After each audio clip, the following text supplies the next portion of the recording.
जय हिंद दोस्तों, स्वागत है आपका चैनल पे। मैं हूं बाबा रामदास और आप देख रहे हैं मेरा यूट्यूब चैनल बाबा की खरी खोटी। आज मेरे साथ एक बड़े विशिष्ट अतिथि हैं, भाई अजय वर्मा जी। अजय भाई, राम राम। चरण स्पर्श बाबा जी।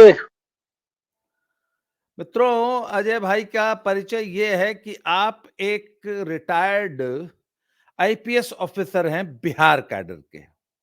और रिटायर तो सर कहना उचित नहीं होगा, क्योंकि मैंने सुना है सर जबरिया रिटायर कर दिए गए थे आप। जी बाबा जी। हाँ, हाँ जबरी आजकल जबरी।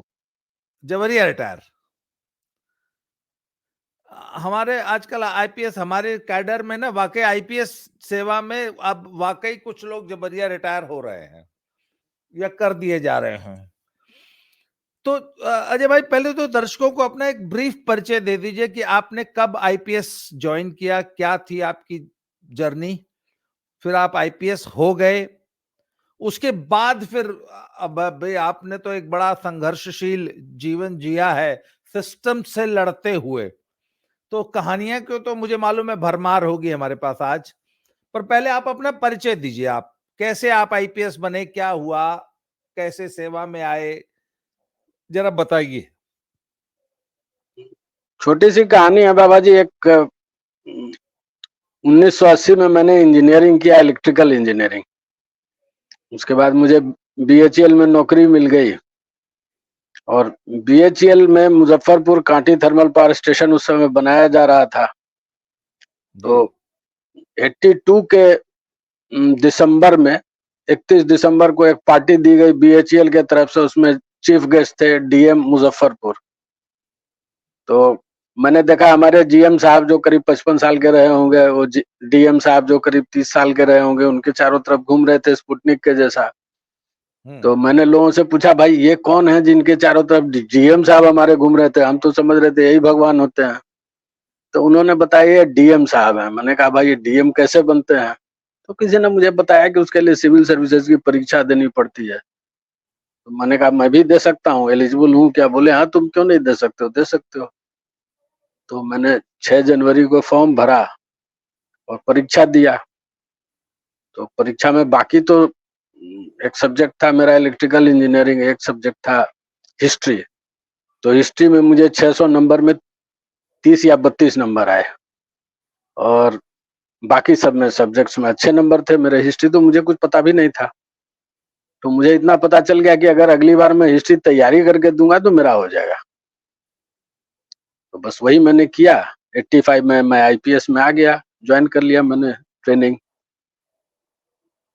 और 86 ये में आ गया वापस बिहार में।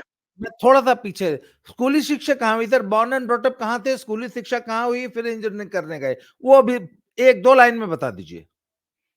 पैदा हुआ था पटना में, स्कूली शिक्षा हुई बनारस में, और इंजीनियरिंग करने के लिए भोपाल गया। पिताजी क्या करते थे? मेरे पिताजी पटना हाई कोर्ट में मुलाजिम थे। जी। बहुत तो अति बनारस साधारण कैसे आ परिवार गए से आता हूँ। शिक्षा के लिए? शिक्षा के लिए बनारस कैसे आ गए? वो एक मेरिट स्कॉलरशिप उन दिनों हुआ करती थी। तो वो स्कॉलरशिप मुझे मिली थी, एक परीक्षा होता था स्कूली बच्चों का। जी। तो मुझे उसी में मिल गया था बनारस पढ़ने का। तो कौन से स्कूल में? एक राजघाट बेसेंट स्कूल है। अच्छा, हाँ हाँ, राजघाट बेसेंट स्कूल। अभी कली को पता नहीं, अच्छा हाँ, अनिल भाई बता रहे थे कि वो भी अनिल, राजघाट बेसेंट स्कूल के पढ़े हुए हैं ना। हम लोग 11 साल लगातार साथ पढ़े थे। 6 साल बनारस में, ओके 5 साल ओके भोपाल में। ओके। तभी तभी तभी आपका और अनिल भाई का याराना था, तभी तो उन्होंने मुझे आपका नंबर दिया ना। ओके, आप और अनिल भाई बेसेंट के क्लासमेट्स हैं। जी। अच्छा, तो फिर आप सब आईपीएस हो गए? 85 में, तो 1985। तो ट्रेनिंग में चले गए? जी। उस समय तक चूंकि मैं 5 साल सर्विस कर चुका था, तो मुझे मेरे जो बैचमेट थे वो मुझे बच्चे दिखते थे। जी। फिर आगे क्या हुआ? फिर जब आपको कैडर भी बिहार ही मिल गया? जी, बिहार का डर मिल गया और नौकरी भी ठीक ठाक ही शुरुआत हुई थी। वो मेरी पोस्टिंग हो गई बिहार स्टेट इलेक्ट्रिसिटी बोर्ड में। और वहां एक कोल घोटाला चल रहा था बहुत बड़ा। नहीं नहीं नहीं नहीं। पहली पोस्टिंग तो एक शायद डिप्टी एसपी की मिलती है ना, जिसको हमारे यूपी एएसपी, में। असिस्टेंट एसपी, सब ओ, डिवीजन पुलिस। हाँ, तो हाँ एएसपी का बढ़िया से हुआ। एएसपी के बाद मुझे विजिलेंस एसपी बना दिया गया। जी विजिलेंस एसपी के बाद फिर मुझे राज्यपाल का एडीसी भी बनाया गया। भागलपुर में सिटी एसपी भी बनाया गया। ठीक है, मुझे मतलब कोई दिक्कत नहीं थी। उसके बाद मुझे पोस्टिंग एक मिल गई बिहार स्टेट इलेक्ट्रिसिटी बोर्ड में, डायरेक्टर जी सिक्योरिटी के। तो जी वहां एक कोल का घोटाला कुछ चल रहा था। कांटी थर्मल पावर स्टेशन जिसको हम लोगों ने बनाया था शुरू में, जी तो वहां एक जनरल मैनेजर साहब आ गए, मुस्लिम जेंटलमैन थे। तो काफी दिन वो गल्फ वगैरह में रहे थे, तो उनके पास काफी पैसे थे, उनको चिंता नहीं थी नौकरी की। तो आए तो उन्होंने कांटी थर्मल पावर स्टेशन बंद करा दिया। 6 महीना तक वो कोल लेकर के जमा करते रहे। उसके बाद 6 महीने के बाद उन्होंने कोल का एक रेक आया, उन्होंने अनलोड करने से इनकार कर दिया, बोले इसमें पत्थर है, मैं नहीं अनलोड करूंगा। तो रेलवे का डेमरेज बहुत हाई होता है। अब वो रेक आके लगा हुआ है, तो कुछ दिन के बाद ये कन्फ्लिक्ट जनरेट हो गया कि साहब ये इसमें कोयला है कि नहीं। अगर कोयला होगा तो डेमरेज जो है वो बिहार स्टेट इलेक्ट्रिसिटी बोर्ड देगा, और अगर कोयला नहीं होगा तो कोल इंडिया उसका डिमेरेज देगा। तो इसी पर कन्फ्लिक्ट हुआ और उस कोयले का टेस्ट होना है। तो एक सेंट्रल इलेक्ट्रिसिटी अथॉरिटी है, वहां के टीम आई वहां की, और उन्होंने कोल का सैंपल तैयार किया। वो सब आईएस स्टैंडर्ड्स में लिखे हुए हैं कि कैसे कैसे क्या बनेगा, उसी तरह से बना।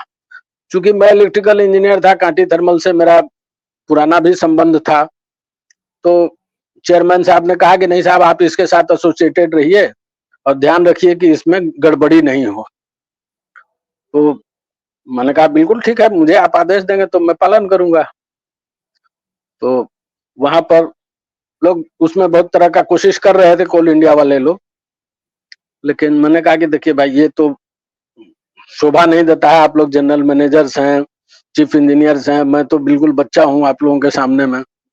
लेकिन मुझे अगर कहिएगा, मौका दीजिएगा, तो मैं फायरिंग करा दूंगा। जिसको लग जाएगा उसको तो परेशानी होगी।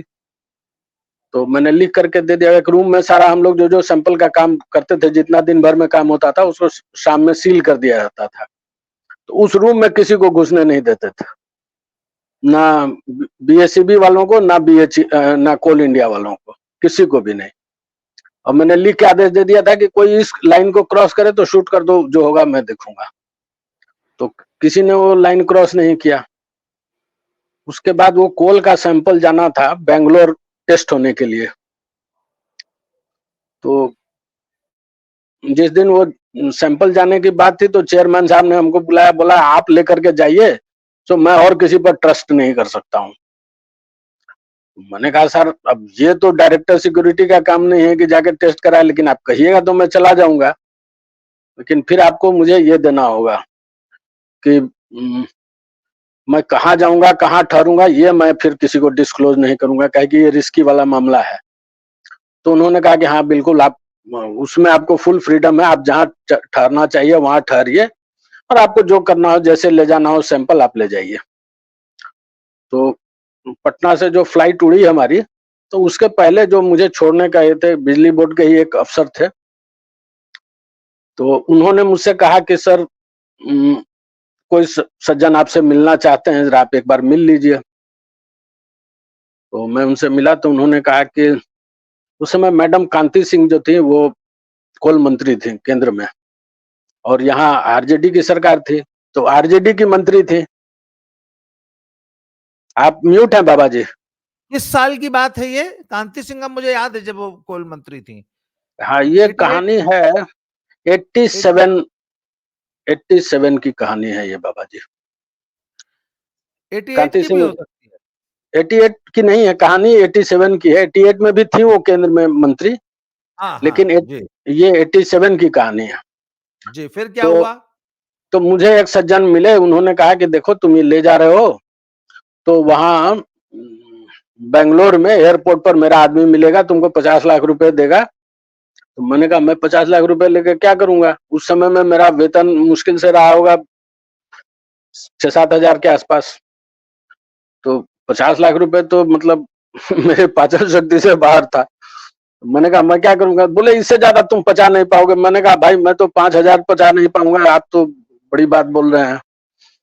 तो उन्होंने कहा नहीं नहीं तुमको कुछ नहीं करना, बस तुम वहां जाओ, बाकी मेरा सब आदमी मेरा सब काम कर देगा। मैंने कहा ठीक है, जो आदेश हुआ। अब मैंने उनसे बकवास करना अच्छा नहीं समझा, चुपचाप से फ्लाइट में बैठा। उसके बाद वो जब फ्लाइट रांची लैंड की तो पता नहीं मुझे क्या शक हुआ, मैं उतर गया जरा फ्लाइट से, टर्मक पर ही था, तो मुझे लगा कि मेरा सूटकेस उतर रहा है। मैंने हल्ला किया कि अरे ये तो मेरा सूटकेस है, इसको तो दिल्ली जाना है, नहीं बैंगलोर जाना है। तो वो लोग बीच में इंटरफियर करने लगे। मैंने कहा देखो भाई मैं पुलिस अफसर हूँ और यहाँ पर जो रांची में जो सीनियर एसपी है वो मेरा बैचमेट है, तो अगर मुझे फिर पंगा करोगे तो मैं उसको फोन करूंगा।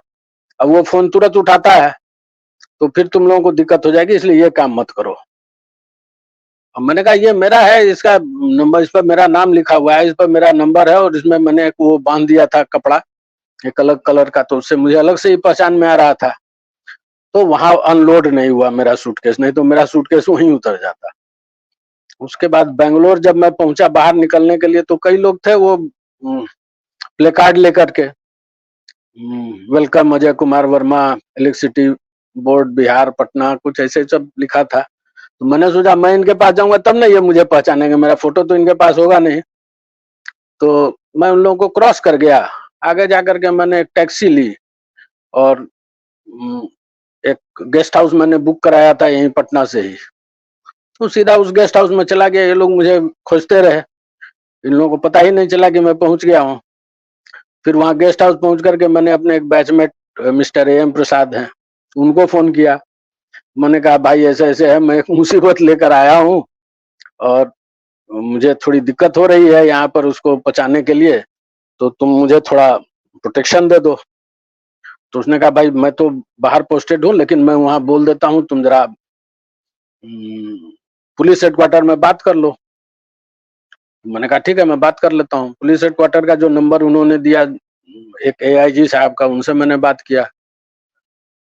तो उन्होंने कहा कि मुझे तो प्रसाद ने बताया है, लेकिन ये भी बताया है कि तुम्हारे पास कुछ ऐसा सामान है जिसको तुम मतलब इस पर तुमको खतरा बुझा रहा है। तो मैंने कहा हाँ बात सर सही है, मैं क्या करूं? तो बोले बस तुम जहां हो वहां किसी को बताओ मत कि तुम कहाँ हो। अब मैं तुमको कोशिश करूंगा कि कल कुछ प्रोटेक्शन अरेंज करा दूं, सो तुम मुझे भी मत बताओ कि तुम कहाँ पर हो। सो प्रोटेक्शन हम अरेंज कराएंगे, जहां पर टेस्ट होगा वहां हम फोर्स दे देंगे, लेकिन तुम जहां ठहरे हो वहां का अगर पता किसी को चल गया तो तुमको फिर खतरा होगा। जब इतना तुमको लग रहा है कि 50 लाख रुपया इसके लिए तुमको कोई ऑफर कर रहा है, तो ये गलती मत करो, किसी को बताओ मत। उस समय 50 लाख बड़ी कीमत थी, तो पहले किसी को बताया नहीं। नेक्स्ट डे मैं पहुंच गया वहां टेस्टिंग सेंटर, तो वहां पर प्रोटेक्शन था। अब वो जो कोल टेस्ट होना था, वो कोल करीब करीब 1 ग्राम का आधा के करीब टेस्ट होना था। तो उस सैंपल का जो प्रिपरेशन हुआ था, उस आधा ग्राम से भी कम था, उसका टेस्ट होना था। तो अगर कोई अपने नाखून में भी चारकोल भर के ले जाता और उसमें डाल देता, तो वो सैंपल का वैल्यू ही चेंज हो जाता, कैलोरीफिक वैल्यू। तो हमारा काम था कि साहब कोई बाथरूम भी जाए तो लौट कर आए तो हम लोग पूरा चेक करें कि उसके पास कोल, चारकोल नहीं होना चाहिए कहीं से भी, उसके कपड़ों में, पैंट में, शर्ट में, नाखून में, कहीं नहीं होना चाहिए। तो 2-3 दिन चला ये टेस्ट। हम लोग 2-3 दिन बिल्कुल इतना सीरियसली रहे कि किसी को कोई कंटेमिनेशन करने का स्कोप नहीं मिला। नतीजा हुआ कि कोल का टेस्ट सैंपल जब आया तो रिपोर्ट आया कि साहब ये निगेटिव कैलोरीफिक वैल्यू का है, यानी इसको जलाने के लिए आपको एनर्जी देना पड़ेगा। ये एनर्जी नहीं देगा जल करके, इसको जलाने के लिए एनर्जी देना पड़ेगा। उस बेसिस पर बिहार स्टेट इलेक्ट्रिसिटी बोर्ड ने 756 पॉइंट समथिंग करोड़ का क्लेम किया 5 साल के पीरियड के लिए, जो करीब करीब 50 लाख रुपया पर डे वर्कआउट होता है। 50 लाख पर डे का घपला चल रहा था। और अब कौन लोग उसमें इन्वॉल्व थे, क्या थे, ये सब तो हम जानते नहीं, लेकिन और उस समय ब्रिज बिहारी थे मंत्री, बिजली के मंत्री। आप म्यूट हैं बाबा जी। हाँ, 1 मिनट। इसका मतलब वो पावर कॉर्पोरेशन जो बिहार वाली थी उसका क्लेम सही था और कोल इंडिया वाकई उनको पत्थर सप्लाई कर रहा था। ये तो टेस्ट रिपोर्ट से यही सिद्ध हुआ था, और इसीलिए वो तो 6 महीने का उन्होंने सारा जमा करके रखा था।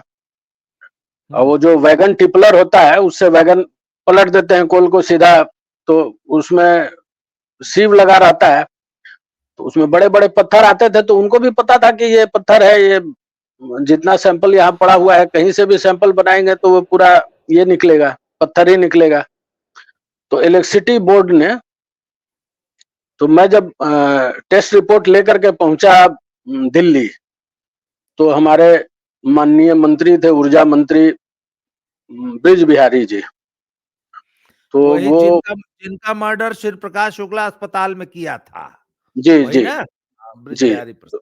तो ब्रिज बिहारी प्रसाद एकदम बिल्कुल उन्होंने मुझे गले लगा दिया, बोला एसपी साहब आपने मेरी इज्जत बचा ली, और आप चलिए हम आपको पुरस्कृत करेंगे। मैंने कहा अब पुरस्कृत करने के लिए तो मैंने काम नहीं किया है, तो मेरा फर्ज था, जो ड्यूटी है, वेतन मिलता ही है, काम कर ही रहे हैं। उसके बाद वो पहली फ्लाइट से आया, मैं उसके बाद वाले फ्लाइट से पहुंचा, तो एयरपोर्ट पर गाड़ी आई, गाड़ी आकर हमको घर छोड़ गई, और उसके बाद गाड़ी अपने आप चली गई, ऐसे बिना पूछे। ड्राइवर जाता नहीं था, लेकिन वो घर पहुंचा के चला गया।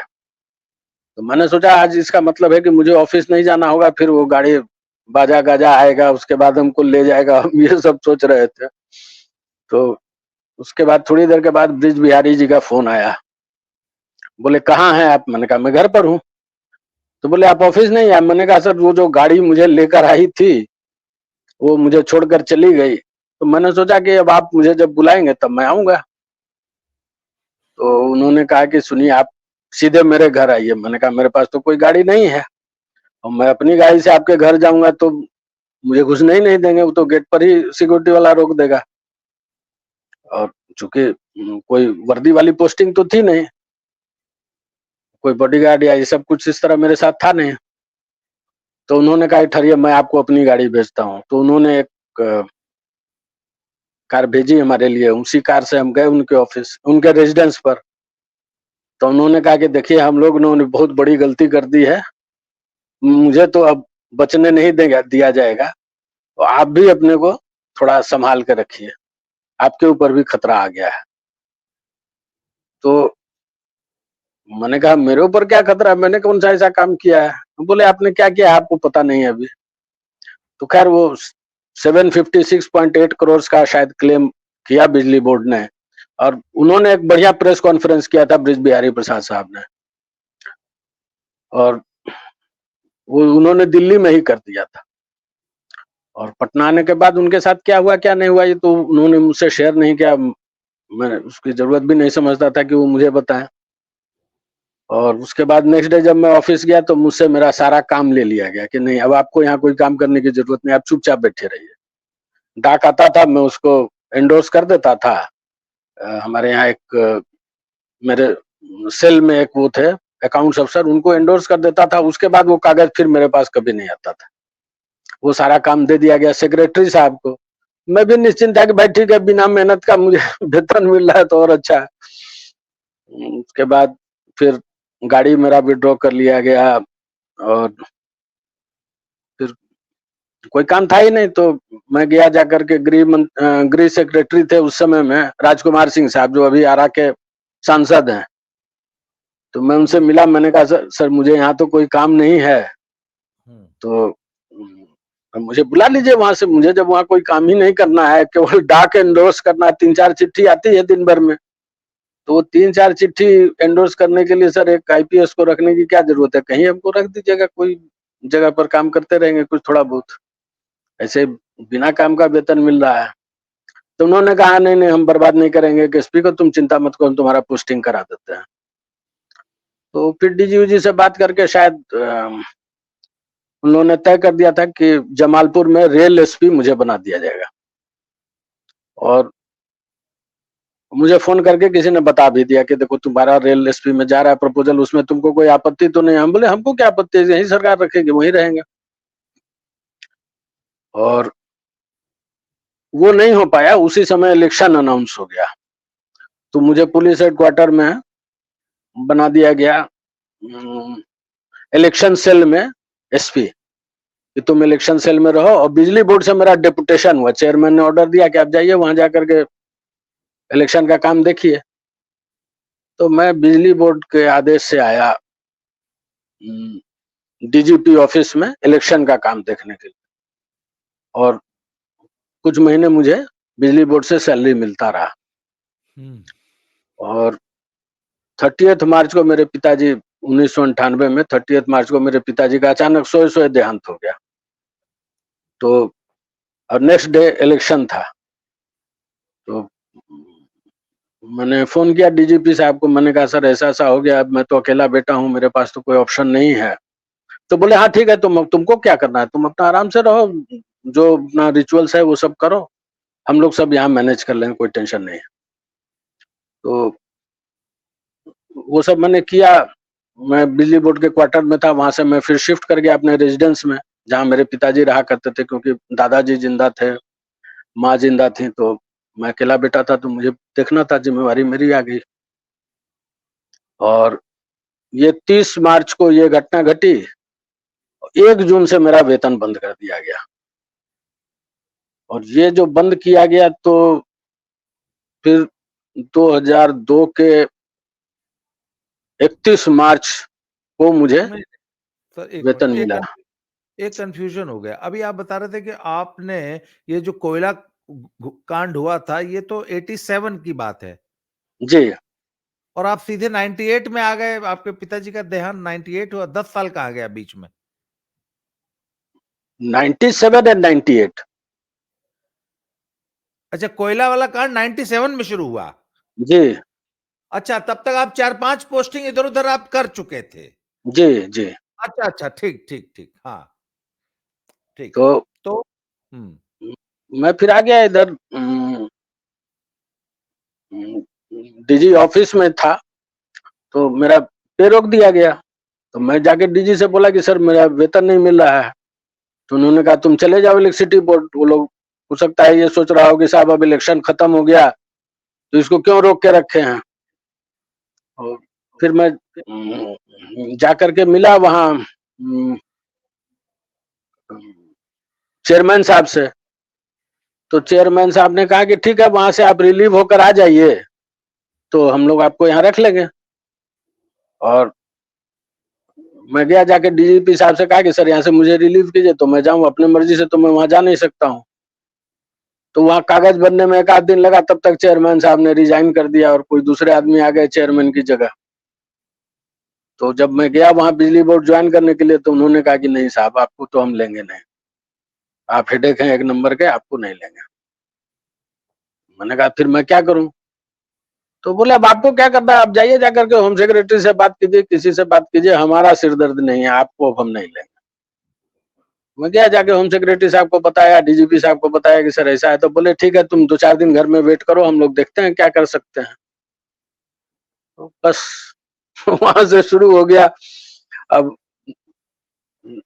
तब त्रिशंकु जिसको बोलते हैं, उस पोजीशन में मैं था। ना बिजली बोर्ड हमको लेने के लिए तैयार, ना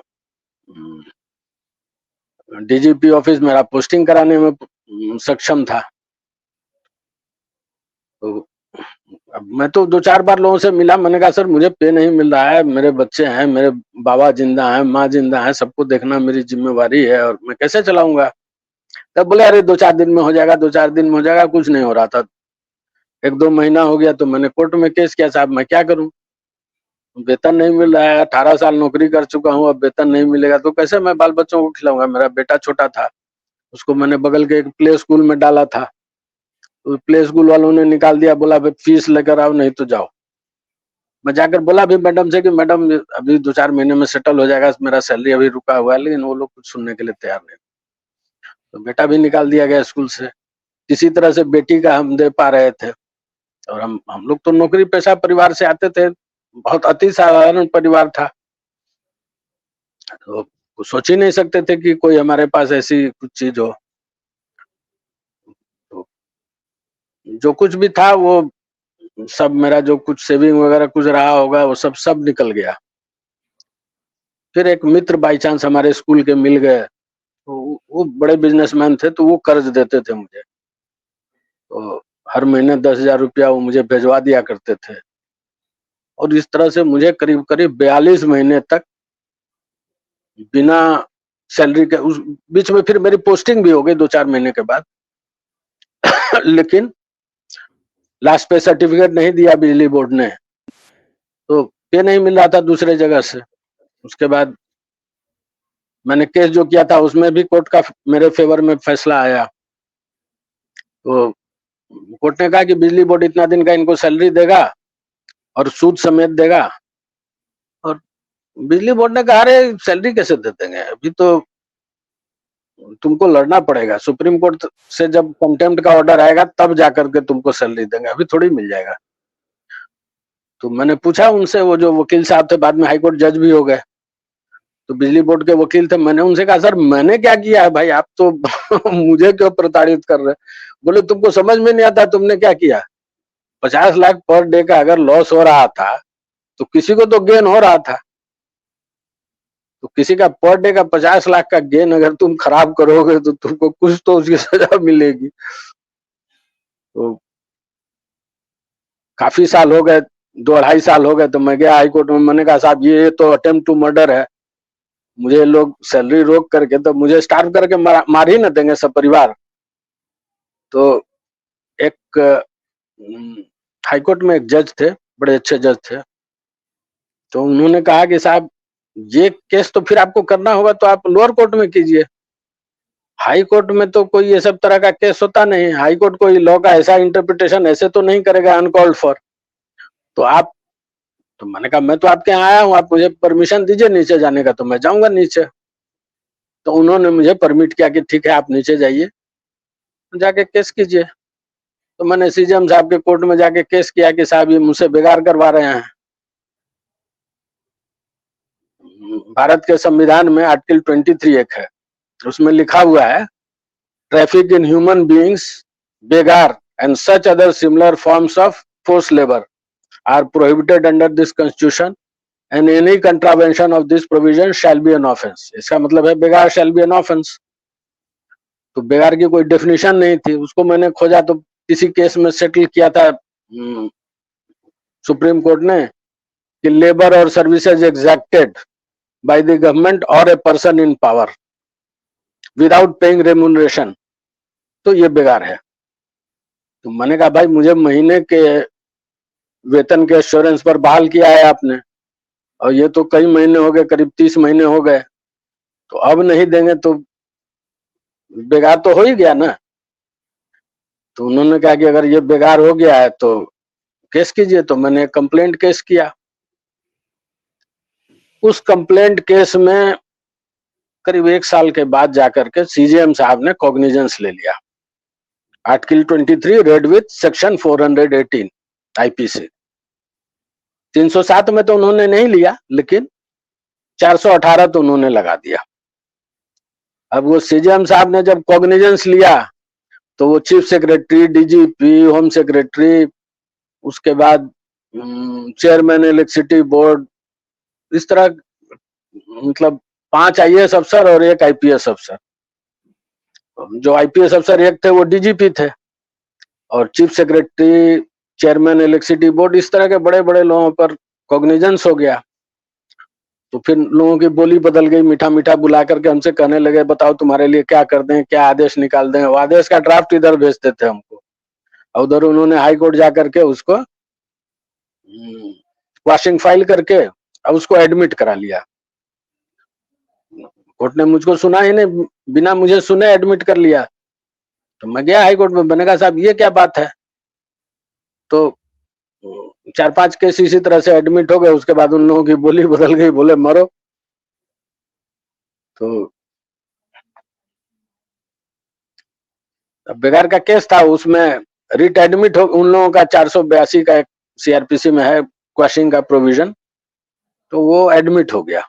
अब एडमिट हो गया तो जब नंबर आएगा तब ना आपका केस सुना जाएगा। मैं तो इन पर्सन था, मुझे तो कोई वकील रखने का हैसियत था ही नहीं, जब खाने का औकात नहीं था, कर्जा लेके खा रहा था, तो फिर क्या करता। तो ये शुरुआत हुई। उसके बाद अब एक एसपी रैंक का अफसर डीजीपी चीफ सेक्रेटरी पर कॉग्निजेंस करा दे, वो भी क्रिमिनल कॉग्निजेंस, तो आप सोच ही सकते हैं कि लोग क्या सोचेगा कि साला कितना ही मुसीबत आदमी है। तो और फिर मैं टारगेट हो गया लोगों का। मेरा मेरा तो कोई पारिवारिक ऐसा कुछ था नहीं, मेरे तो पिताजी साधारण मुलाजिम थे, दुनिया से जा चुके थे, रिस्पॉन्सिबिलिटी मेरे ऊपर छोड़ कर गए थे। तो मैंने उस समय हाई कोर्ट में किया कि साहब सैलरी नहीं मिला, सैलरी तो शुरू करा दीजिए। तो उस समय जो चीफ जस्टिस थे उनका था कि साहब मैं कोई केस आउट ऑफ टर्न नहीं सुनूंगा, जब टर्न आएगा तब सुनूंगा। गया सुप्रीम कोर्ट कि साहब चीफ जस्टिस साहब को समझाइए, तो बोले कि हमारा हाई कोर्ट के ऊपर कोई सुपरिंटेंडेंस का पावर नहीं होता है, तो हम उनको रिक्वेस्ट नहीं कर सकते, आप ही रिक्वेस्ट कीजिए। तो मैंने कहा हुजूर हमको सैलरी नहीं मिल रहा है, मेरा घर कैसे चलेगा। उन्होंने कहा भाई इतना दिन से चल रहा है, आगे भी चलेगा, अब क्या हम बोलते हैं। तो खैर बाद में जब एक आध साल के बाद फिर आया टर्न, तब मेरा केस सुना गया, तो उन्होंने कहा कि नहीं नहीं इनको आप सैलरी दीजिए और सूद के साथ दीजिए। तो वो लोग नेक्स्ट डे मॉर्निंग में मेरे घर पहुंचे कि साहब आप सूद के साथ ले लीजिए। मैंने कहा यहाँ नहीं लूंगा, अब तो लूंगा कोर्ट में ही। तो ये बात भी उन लोगों को चुभ गई, इसका साहस ऐसा कैसे हो गया। तो जो सज्जन आए थे पहुंचाने के लिए, बाद में वही चेयरमैन हो गए इलेक्ट्रिसिटी बोर्ड के। तो फिर उन्होंने सूद देने में बहुत नखरा किया, कोर्ट में सैलरी तो दे दिया, सूद देने में बहुत नखरा किया। और यहाँ से फिर मैं हिट लिस्ट में आ गया। तो फिर अगर मैं मतलब मेरे ऊपर 4 प्रोसीडिंग्स हुई और ऐसे ऐसे फैंटास्टिक चार्जेस लगाए गए कि सिर्फ एक चार्ज बचा था कि आप नाक के दाहिने छेद से सांस ले रहे हैं, ये अनबिकमिंग कंडक्ट है, वही एक बच गया था। बाकी सब तरह के इमेजिन मतलब फनी फनी चार्जेस लगा करके अभी तक प्रोसीडिंग चल रहा है, ग्रेच्युटी नहीं मिला है। तो ये सब होता है। और उसके बाद जब हाई कोर्ट में जो वो 4 केस थे, तो उनको बिना मुझे सूचना दिए हुए डिसमिस कर दिया गया। मतलब सारा कागज पेपर ऑन रिकॉर्ड था, तो उनको ऑर्डर करना चाहिए था कि बेगार का लॉ क्या है, क्या 42 महीना तक किसी को सैलरी नहीं दिया जाए तो बेगार होगा कि नहीं होगा। तो ये सब हाई कोर्ट ने कुछ सेटल नहीं किया। फिर मैं गया सुप्रीम कोर्ट। तो सुप्रीम कोर्ट में उस समय जो चीफ जस्टिस थे और एक जस्टिस चेलमेश्वर थे, उनके बेंच में गया यह मामला। तो वहां पर मुझे कुछ बोलना नहीं पड़ा, मुझे एक सेंटेंस एक वर्ड नहीं बोलना पड़ा। मैं जैसे उठा खड़ा हुआ बोलने के लिए, तो जस्टिस चेलमेश्वर ने कहा कि नहीं नहीं तुम बैठ, you keep quiet, we will talk to you, we will ask you questions. उसके बाद उन्होंने समझाया चीफ जस्टिस साहब को कि ये मामला ऐसा है। तुरंत उन्होंने नोटिस इशू कर दिया, मुझे कुछ बोलना नहीं पड़ा एक शब्द भी। और उसके बाद फिर 2-3 बेंचेज में इधर उधर वो टहलता रहा, केस अभी आज इसमें लग गया, फिर अगली बार अगले डेट में किसी और बेंच में लग गया, इसी तरह से होता रहा। और उसके बाद फिर एक ऐसे बेंच में लगा जिसमें कोई डॉक्टर जस्टिस थे और एक जो दूसरे जज थे वो पहले झारखंड हाई कोर्ट में थे। तो जो बिहार और झारखंड जब एक समय था तब वो लोग एक ही उसमें थे। तो बिजली बोर्ड के तरफ से या जो मुलाजिम लोग थे उनके तरफ से जो वकील खड़े होते थे वो पटना के एक्टिंग चीफ जस्टिस काफी साल रहे थे। तो नेचुरल है उन लोगों के बीच में आपसी कुछ तालमेल रहा होगा। तो वहां पर मुझसे बिना कुछ पूछे हुए मेरा पिटीशन डिसमिस कर दिया गया। बोले नहीं नहीं, कुछ नहीं कुछ नहीं, we have heard you enough, we have read all your petition, nothing, there is no merit in the petition dismiss. तो कोई एक सीनियर वकील थे कोर्ट में ही, उन्होंने कहा खड़ा होकर के, नहीं साहब दिस इज अनफेयर, आपने बिना सुने हुए कैसे इनका डिसमिस कर दिया। बट वो डॉक्टर जस्टिस थे, हमारे पीछे कोई था नहीं, कोई वकील तो हम थे नहीं कि हमारा बार एसोसिएशन हो कुछ हो। तो आज के डेट में इस भारत में यह है कि अगर आपको 42 महीना सैलरी नहीं दिया जाएगा तो it will not be called बेकार। यही तो लीगल पोजीशन है। अच्छा, मुझे एक चीज बताइए, ये पूरा संघर्ष कितने साल चला आपका? मेरा संघर्ष काफी साल चल गया। नहीं नहीं, ये 42 महीने कोयला घोटाला से शुरू हुआ और ये अभी तक कितने साल हो चुके हैं? कोयला घोटाला तो 97 में आया था प्रकाश में, और ये अभी और जो न, ये जो मैं रिटायर हुआ 2018 में। नहीं नहीं, 42 की जो 42 महीने की सैलरी का संघर्ष कब तक चला? वो 42 महीने की सैलरी का संघर्ष चला करीब 2004 या 5 में मिला मुझे। वही लगभग 6 साल। 6 साल। उस दौरान आपकी पोस्टिंग कहीं रही? आप काम कर रहे थे या सिर्फ हाँ, काम कर रहे थे, विजिलेंस एसपी थे। विजिलेंस में वहां जो डीजी थे उनको मैंने लिख के दिया कि सर या तो आप मुझे सैलरी दिलाइए, और सैलरी नहीं दिलाइएगा तो मैं आपके ऊपर भी कंप्लेन करूंगा कि साहब ये हमसे बेकार करा रहे हैं। तो वो एक डीपी ओझा साहब थे, बड़े लीगल माइंड थे, वो बोले एकदम सही बात है, इसने तो ठीक लिखा है, हम लोग मंथली सैलरी के ऊपर किसी को देते हैं तो कैसे नहीं देंगे इसको। तो उन्होंने चीफ सेक्रेटरी को लिखा कि साहब इसको आप वो बिजली बोर्ड इनको ये दे लास्ट पे सर्टिफिकेट, या नहीं दे, या पे करे या नहीं करे, वो सब सबको साइड में रखिए, जिस दिन से हमारे यहाँ काम करा उस दिन से इनको वेतन दीजिए। तो 2003 के 31 मार्च को मुझे वेतन मिला। 1 जून 98 से जो बंद हुआ था वो 2003 के 31 मार्च को मिला। तो करंट सैलरी चालू हो गया। पुराना सैलरी तो मिला 2005 वगैरह में। उसके बीच में मैंने जाकर के वही कहा सीजीएम साहब को कि साहब देखिए ये डीजी विजिलेंस के अंडर में गया तो उन्होंने मुझे दिला दिया सैलरी, आईडीजीपी के अंडर में जब तक था इन्होंने मुझे नहीं दिलाया, तो ये भी बेकार लेने वालों में थे, तो उनके ऊपर भी कॉग्निजेंस हो गया था। मुझे एक बात बताइए, इस दौरान जब आप बिना सैलरी के स्ट्रगल कर रहे थे, तो आपने कभी ये सोचा कि यार वो 50 लाख रुपए जो ऑफर किए थे वो ले लेना चाहिए था? बाबा जी, मेरे संस्कार राजघाट स्कूल में कुछ दूसरे तरह से बने थे। मैं गया था, तेज विद्यार्थी था, तो मुझे 1-2 दिन में समझ में आ गया कि अगर पीटी नहीं जाऊंगा तो कैसे बच सकता हूं। तो मैं पीटी नहीं जाता था। वो बच्चे सब एक ही जगह सोते थे, चौकी सबकी लगी रहती थी एक के बगल में एक, और वार्डन जाते थे घंटी बजाते हुए, एक जगह से दूसरे जगह, फिर तीसरे जगह, फिर लौट कर आते थे, तब तक सब निकल जाते थे अपने अपने बिस्तरों से। तो 5-7 मिनट के बाद फिर चेक करने आते थे। तो मैं ये करता था कि चौकी के नीचे घुस जाता था, उनको दिखता थोड़ी था कि यहाँ नीचे सोया हुआ है कोई बच्चा। तो फिर वो चले गए तो फिर चौकी के ऊपर आ जाता था।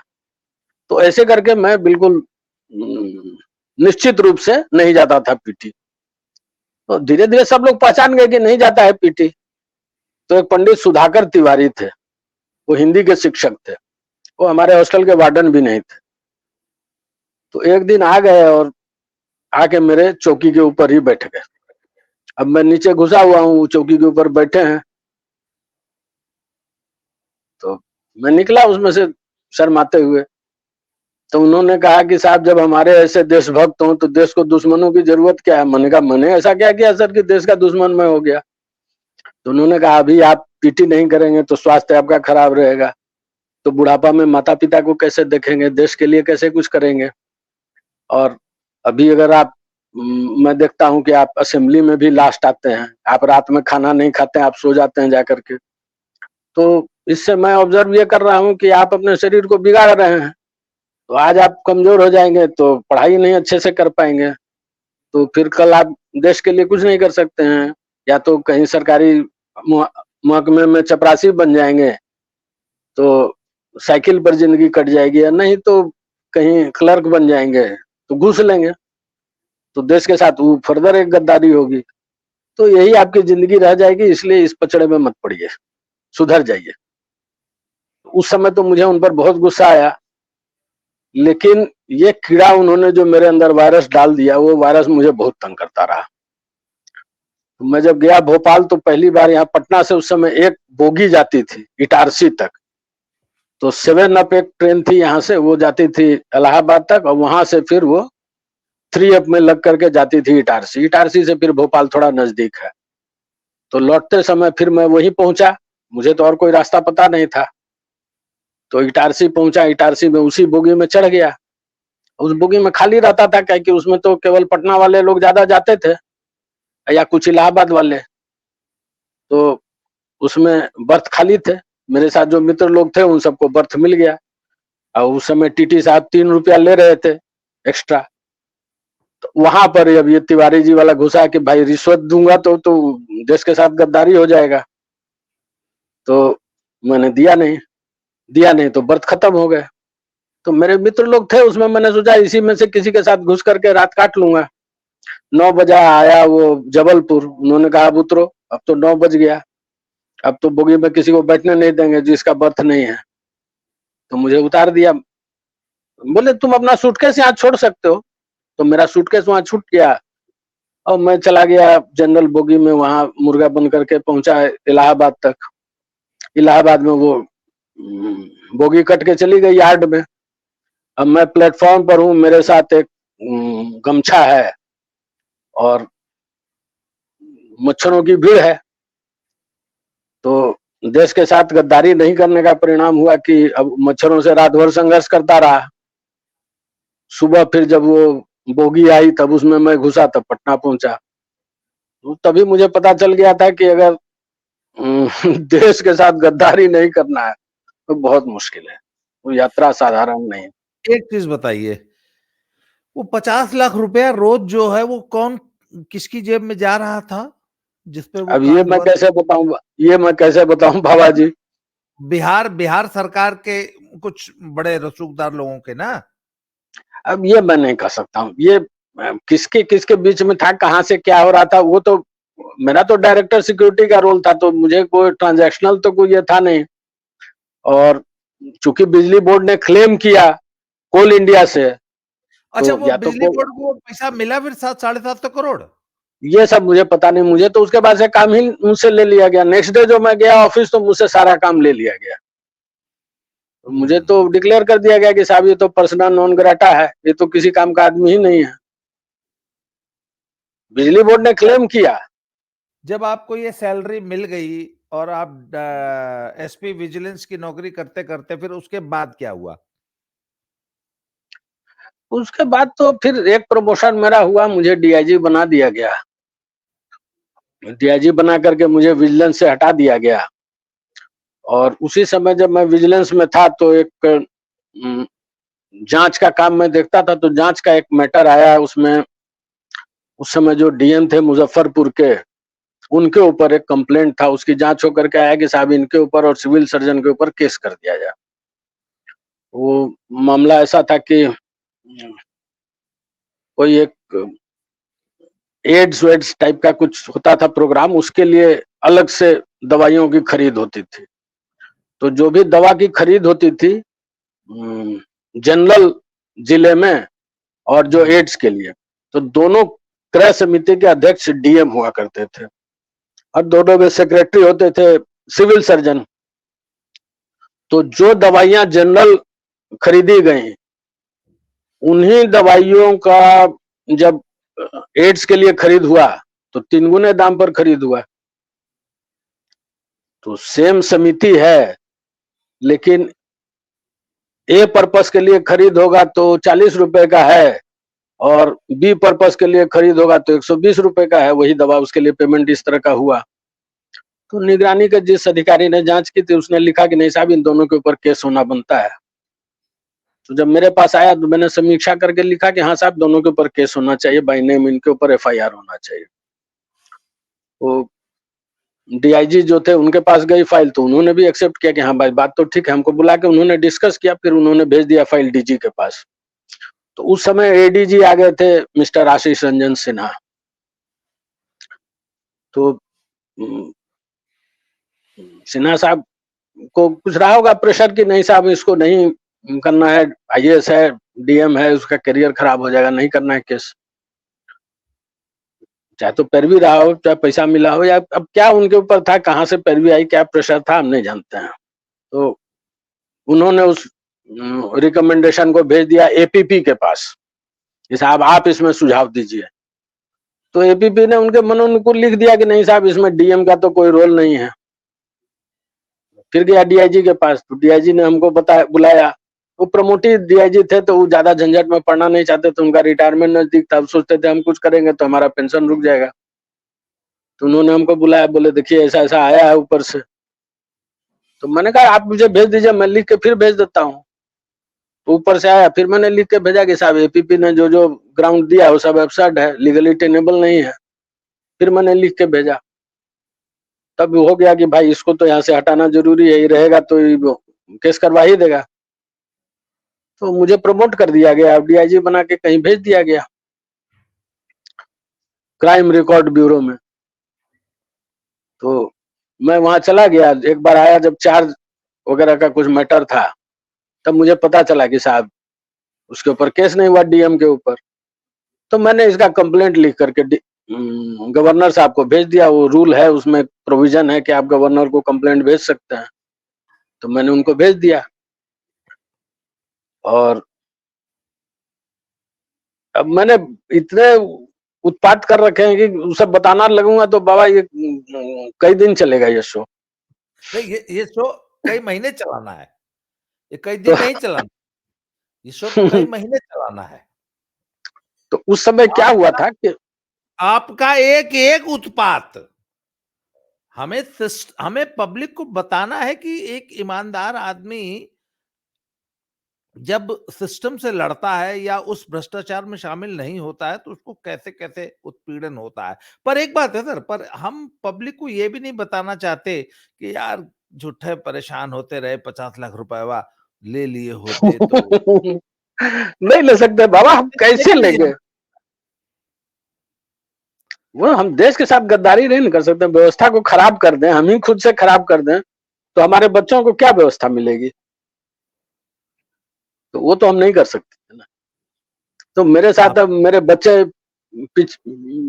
पटकाते चले, पत्नी को परेशानी होती रही, क्या कीजिएगा, ये सब तो लाइफ का पार्ट है, किस जन्म में कुछ किया हूँ। फिर क्या हुआ, आपने आपने गवर्नर को कंप्लेंट किया? उसके बाद क्या हुआ कि 2005 में राष्ट्रपति शासन लग गया। तो केंद्र सरकार ने राष्ट्रपति शासन तो लगा दिया, लेकिन गवर्नर का कोई एडवाइजर नियुक्त नहीं किया। अब गवर्नर थे उस समय बूटा सिंह साहब। तो उन्होंने जो बिहार के चीफ सेक्रेटरी थे सुब्रमण्यन साहब, उनको उन्होंने बना दिया अपना एडवाइजर। तो इधर से चीफ सेक्रेटरी, उधर एडवाइजर।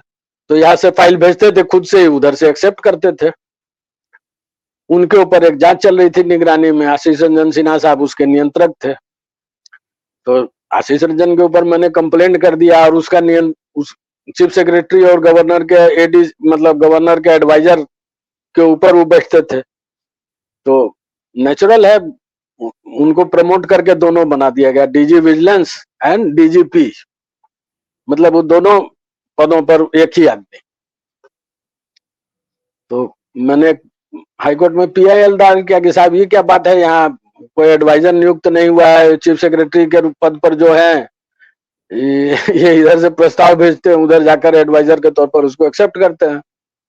एडवाइजर तो चीफ वहां से नियुक्त होना चाहिए, केंद्र सरकार से। तो जब पीआईएल फाइल किया तो एक कोई पाठक साहब थे पुराने, अरुण पाठक साहब, उनको बना के भेजा गया एडवाइजर। इस बीच में उस समय चीफ सेक्रेटरी। फोन आपने हाथ में पकड़ा हुआ है क्या? जी, उसको कहीं रख लीजिए ना, कब तक पकड़े रहेंगे? नहीं बाबा रख सकते हैं हम, नीचे रखेंगे तो फिर वो हिलेगा, मैं जिस कुर्सी पर बैठा हूँ कुर्सी हिलती है। क्षमा करें। तो वो जो तब तक चीफ सेक्रेटरी बदल गए, कंग साहब आ गए, वो भी सरदार जी, गवर्नर साहब भी सरदार जी। और अरुण पाठक थे एडवाइजर टू गवर्नर। तो एक दिन अखबार में छपा कि कंग साहब चले गए प्रोटेस्ट लीव में, और हेडलाइन अखबार में छपी, झूठ बोलते हैं बूटा। तो मैंने कहा अरे वो कैसा, ऐसे कैसे हो सकता भाई, चीफ सेक्रेटरी के तो वो था कि चीफ सेक्रेटरी का कहना है कि 18 आईपीएस का ट्रांसफर हुआ है, और हमारी जो गवर्नर साहब से बात हुई थी उससे डिफरेंट लोगों को डिफरेंट जगह भेज दिया गया है। तो बूटा सिंह से जो मेरी बात हुई थी उसके हिसाब से ये नहीं हुआ, ये गलत है। तो अब मैंने कहा साहब ये तो अजीब बात है, चीफ सेक्रेटरी कह रहे हैं कि गवर्नर झूठ बोल रहे हैं। तो मैंने फिर हाई कोर्ट में एक पीआईएल किया कि साहब ये बताइए कि गवर्नर तो कुर्सी पर रहता है राष्ट्रपति की कृपा पर्यंत, तो ये बताइए कि अगर कोई आदमी गवर्नर के कुर्सी पर बैठ के झूठ बोलता हो तो क्या वो राष्ट्रपति की कृपा उसको मिलती रहेगी उस पद पर बने रहने के लिए। ये पिटीशन मैंने दायर किया। तो ये पिटीशन दायर करने के बाद क्या हुआ कि हाई कोर्ट ने नोटिस कर दिया कि ठीक है साहब, इस पर सरकार को क्या कहना है, केंद्र सरकार को क्या कहना है, राज्यपाल के सलाहकार को क्या कहना है, सब लोगों से मांग लिया गया। तो कंग साहब ने मुझे खबर कराया कि तुम अपना ये पिटीशन वापस लो। मैंने कहा मैं क्यों वापस लूं, मैं सिटीजन भी हूं, मेरा राइट है, मैंने दाखिल किया है। तो उसके बाद बूटा सिंह साहब गए उनको मनाने के लिए कंग साहब के घर पर, बोले यार तुम सरदार हो, हम सरदार हैं, तुम लोग आपस में क्या कर दिए, ये कौन पागल को तुम लगा दिए हो। बूटा सिंह साहब सोच रहे थे कि ये कंग साहब ने हमको सिखाया है इसलिए मैंने किया है। तो कंग साहब ने कहा कि अरे वो पागल है, उसको सिखाना नहीं पड़ता है, वो कुछ भी करता रहता है। उसने इसके पहले चीफ जस्टिस के पोस्टिंग के लिए एक पीआईएल किया था। तो बोले है ऐसा भी हुआ है। तो हाँ, तो एक्टिंग चीफ जस्टिस थे पटना में बहुत साल से, तो मैंने उनसे जूनियर हो गए चीफ जस्टिस दूसरे हाई कोर्ट के, लेकिन वो रह गए पटना में एक्टिंग चीफ जस्टिस। तो मैंने कहा कि साहब आप इसको ये कीजिए, वो जो मेरा केस सब लगा हुआ था जिसको हाई कोर्ट ने एडमिट करके छोड़ दिया था, तो मैं जाता था कि साहब उसको सुन लीजिए। तो कहते थे हमारे पास जज नहीं है। मैंने कहा जज नहीं है तो आप भेजिए प्रस्ताव, जज बनेगा। तो बोले हम एक्टिंग चीफ जस्टिस हम प्रस्ताव नहीं भेज सकते हैं, वहां से मांग आएगा तो हम भेजेंगे, ऐसे हम नहीं भेज सकते हैं, ये चीफ जस्टिस का पावर है। तो मैंने कहा ठीक है, चीफ जस्टिस के अपॉइंटमेंट के लिए फिर हम करते हैं पीआईएल। तो मैंने एक पीआईएल फाइल किया कि साहब चीफ जस्टिस का पोस्टिंग किया जाए। उसके उसमें तो फिर मेरे को इतना डांट पड़ा, इतना झाड़ पड़ा कोर्ट में कि क्या बोलूं। तो बहुत मुझे डांट पड़ी, लेकिन अब उसके बाद उसको डिसमिस कर दिया गया, उस पिटीशन को 25,000 रुपया कॉस्ट लगा दिया गया। उस समय मैं सस्पेंड था तो मुझे 12,500 रुपए मिलते थे। तो मैंने कहा 12,500 रुपया मिलता है तो 2 महीने का मैं अगर सब्सिस्टेंस अलाउंस दे दूंगा तो मेरे बच्चे खाएंगे क्या। जब मैंने कहा मैं दूंगा नहीं, मुझे जेल भेजना है, भेज दीजिए, मैं फाइन नहीं जमा करूंगा। फिर मेरे उसी पिटीशन को लेकर के कोई वकील साहब चले गए सुप्रीम कोर्ट। तो 6 चीफ जस्टिस की पोस्टिंग हुई 6 हाई कोर्ट्स में, इंक्लूडिंग पटना हाई कोर्ट। उन्हीं के बेंच में मेरा ये गया था पिटीशन कि गवर्नर के कुर्सी पर बैठ के आप झूठ बोल सकते हैं कि नहीं। तो उन्होंने नोटिस इशू कर दिया, उस पर हंगामा हो गया कि साहब इसमें तो गवर्नर को हटा दिया जाएगा, राष्ट्रपति शासन है तो गवर्नर को हटना पड़ेगा। ये तो कोई हाई कोर्ट लिख के दे ही नहीं सकता है कि साहब गवर्नर की कुर्सी पर बैठ के आप झूठ बोलिए एंड कंटिन्यू देयर। तो मतलब काफी उठा पटक के बाद अल्टीमेटली डिसाइड हुआ कि हाई कोर्ट इस मैटर को सेटल नहीं करेगा। तब तक फिर राष्ट्रपति शासन हट भी गया, चीफ मिनिस्टर आ गए। अभी जो प्रेजेंट चीफ मिनिस्टर हैं उसी समय आए थे। तो शुरू में तो हमारा बहुत उस समय में अच्छा स्टॉक था, लेकिन फिर कुछ कुछ हो जाता था, मुझे जो उचित लगता था मैं वही करता था, मैं किसी की सुनता था नहीं। तो लोगों को लगता था कि साहब ये तो किसी की सुनता ही नहीं है, तब सुनेगा नहीं तो फिर कैसे होगा।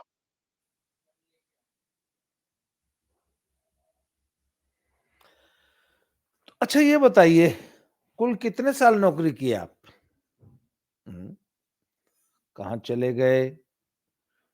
डीआईजी साहब, नेटवर्क चला गया, क्या हुआ? चलिए, कभी-कभी ऐसा हो जाता है, क्योंकि मेरे जो गेस्ट होते हैं वो प्रोफेशनल स्पीकर्स, पैनलिस्ट नहीं होते हैं। मैं तो इनको खोज लेता हूँ और इनकी कहानियाँ आए, ये क्या हुआ? हमारा लाइट भी चला गया। हमारा गेस्ट आ गए, आ गए। डीआईजी साहब तो आ गए, आ गए, आ गए, कार आ हो गया था यूं बाबा जी। जी, जी। तो मैं मैं आपका कुल सवाल नहीं सुन पाया बाबा जी। कुल कितने साल आप नौकरी किए? 33 साल बाबा जी।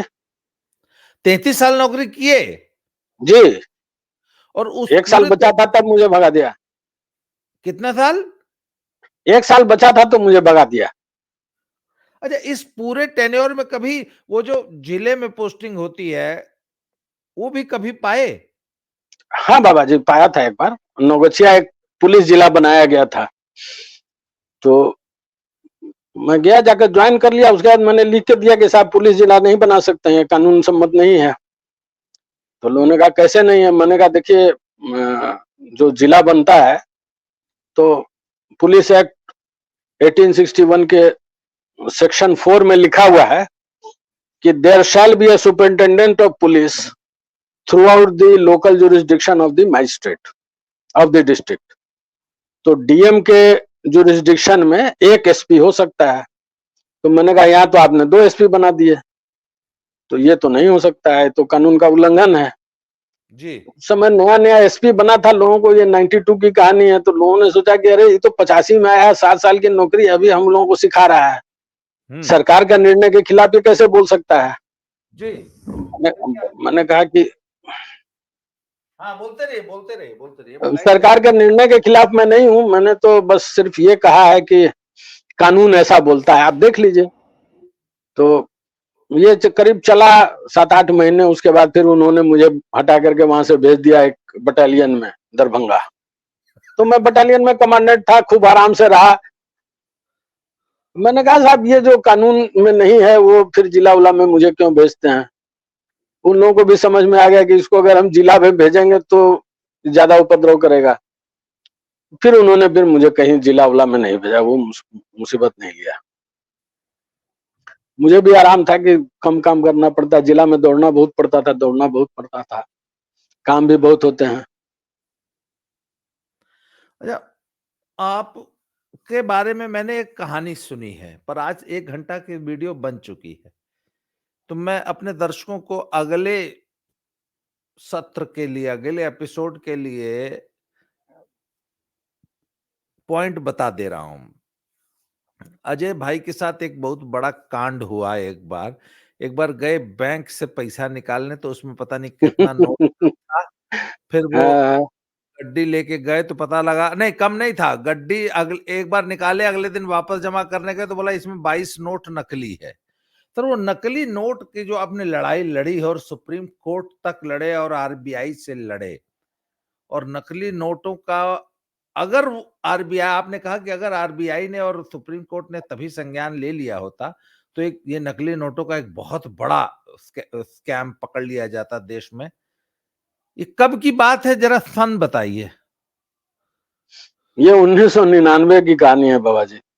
तो ये 1999 की कहानी है, जब आपने आरबीआई, अच्छा स्टेट बैंक था? बैंक कौन हाँ, सा था? State bank. State state bank अपनी करेंसी में नकली नोट ग्राहकों को दे रहा था और जी। मामला आरबीआई और सुप्रीम कोर्ट तक गया, मुकदमा लड़े, जीते, परंतु उसके बाद सुप्रीम कोर्ट की निगरानी के बावजूद केस दबा दिया गया। पर ये एपिसोड हम बताएंगे अगले एपिसोड में सर। ये पूरी बस बाबा कहानी। जी मुझे एक चीज बता दीजिए कि क्या आपको लगता है कि कोई आदमी गवर्नर के कुर्सी पर बैठ के झूठ बोले तो उसको रहना चाहिए कुर्सी पर? बिल्कुल नहीं रहना चाहिए। यही। अब बताइए, मैं तो पागल था, मैंने इस तरह का काम किया तो मुझे जो दंड मिला था मिला। ये तो कोई भी सिटीजन अगर उठाएगा तो लोग इसको अच्छा समझेंगे, कोई पब्लिक सर्वेंट उठाएगा तो लोग उसको बुरा समझेंगे। तो अच्छा, आपने जो भाई आपने कभी हराम का पैसा नहीं कमाया, रिश्वत नहीं ली, बेईमानी नहीं की और सारी जिंदगी सिस्टम से लड़ते रहे। कंक्लूडिंग रिमार्क दे दीजिए 2-3 मिनट का, जिससे आज का एपिसोड खत्म करेंगे। मैं ये नहीं चाहता हूं कि हमारे दर्शकों को कोई गलत मैसेज जाए। क्या जिंदगी में कभी कोई मलाल हुआ आपको? नहीं, दुःख नहीं हुआ, कभी नहीं। मैं तो अभी भी हँसता हूँ बाबा जी। दर्शकों के लिए मैसेज क्या है? देखिए, हमारा अपना जिम्मा है, जिम्मेवारी है, अपना देश है, हम इस देश के मालिक हैं। प्रधानमंत्री, राष्ट्रपति ये सब पब्लिक सर्वेंट्स हैं, चीफ जस्टिस पब्लिक सर्वेंट है, हम तो सिटीजन हैं। तो हमारे हमारे हमारा तो उनके ऊपर भी कलेक्टिव मास्टरहुड है ही है। तो वो भी गलत करें तो हमको देखना है और हमको तो खुद गलत नहीं करना। अगर हम गलत करेंगे तो फिर हमारा देश कहाँ जाएगा? चलिए सर, ऐसा है वर्मा साहब, मैं आपको एक सलाह दूंगा कि कल तो आपने एक छोटा सा ट्राइपॉड ले आइए, जिससे इस फोन को ट्राइपॉड के आगे रख दिया जाए, क्योंकि अब मेरा आपका बहुत लंबा एसोसिएशन होने जा रहा है। अब आप मेरे चैनल के रेगुलर गेस्ट बनने जा रहे हैं। तो एक तो ट्राइपॉड का इंतजाम कर लीजिए, कल हम जब वीडियो बनाए तो फोन हाथ में ना पकड़ना पड़े। तो मित्रों, ये थे आईपीएस अजय वर्मा साहब, जो अपनी आप बीती सुना रहे थे कि कैसे कैसे सिस्टम से लड़ना पड़ता है एक ईमानदार आदमी को। तो सर, आपने समय दिया, बहुत बहुत धन्यवाद। आपने अपना संघर्ष हमारे दर्शकों को बताया, सुनाया। कल ये जो आरबीआई वाला नकली नोट वाला कांड है, इस पे कल चर्चा करते हैं। जी बाबा जी, आज जो के लिए आज्ञा। इतना ही। बहुत बहुत धन्यवाद। Thank you very much sir. Good night. चरण स्पर्श Baba ji. Thank you sir, thank you.